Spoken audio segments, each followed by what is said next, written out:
Hello and welcome to week number 3 of the Injustice 2 Path to Pro recap, where each week we're going to take a look at the top 4 players of each tournament, analyse their gameplay, discuss their characters and go over some of the more significant highlights.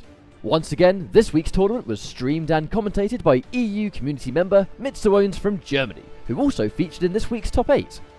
This week's top 4 featured another selection of old and new, with the semi-finals being Vilma vs NIVIK and Slind vs Sacrum.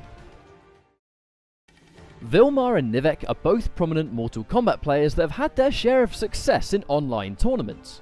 Vilma being a Deadshot main and NIVIK usually being a Wonder Woman main would cause NIVIK to switch to Supergirl for this particular matchup, as she had a much easier time closing in the space due to the air dash and teleport.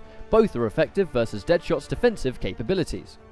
Game 1 and 2 would both go in the favour of NIVIK, but not without NIVIK having to fight for them first. Game number 1 was down to the wire when NIVIK reacted to Deadshot's rifle with meter burn teleport and forced a clash. After the clash, a scramble would occur and NIVIK uses Supergirl's hover to avoid the bounce shot into a teleport and laser to close it out. Game number 2 was close as well, but NIVIK once again stayed one step ahead and whiff punished Vilma as he tried to advance with a mid. We would go down to a game 5 as 3 and 4 would go in the favour of Vilma. The Red Sun prison greatly benefits ranged characters due to the drone on the left hand side. Vilma used this to his advantage when his back was against a wall. In the final game, NIVIK reacts to a drone call with teleport and then lands a tricky last minute cross up with the air dash. After the clash, one final read with a jump in over trick shot seals the deal and NIVIK moves on to grand finals.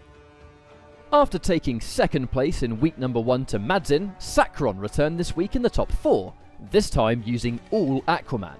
Slind played Superman, marking another week featuring the Man of Steel. The first 2 games were heavily in the favour of Sacrum. He would stay extremely patient and check Slind with many from the deeps after lasers were blocked and enforce deadly frame traps into Trident Rush for chip damage. Game 1 and 2 would go to Sacrum, looking pretty much unchallenged. The third game saw Slind go for a character switch, from Superman to Catwoman. Catwoman is a little bit more slippery in a matchup like this, and she has great damage output to go alongside her movement. The pick made sense and seemed like a last bid to stay alive in the set. Sacrum remained solid as a rock on the defense, and would save his character power every time he got hit on the ground, causing Catwoman's combos to drop. Slind stayed aware and punished from the deep with a cat dash when possible.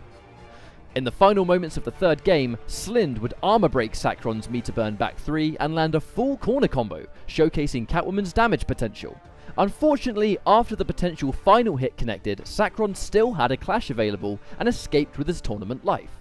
After this, a forward 2 grab closed things out and Sacrum would move into grand finals 3-0.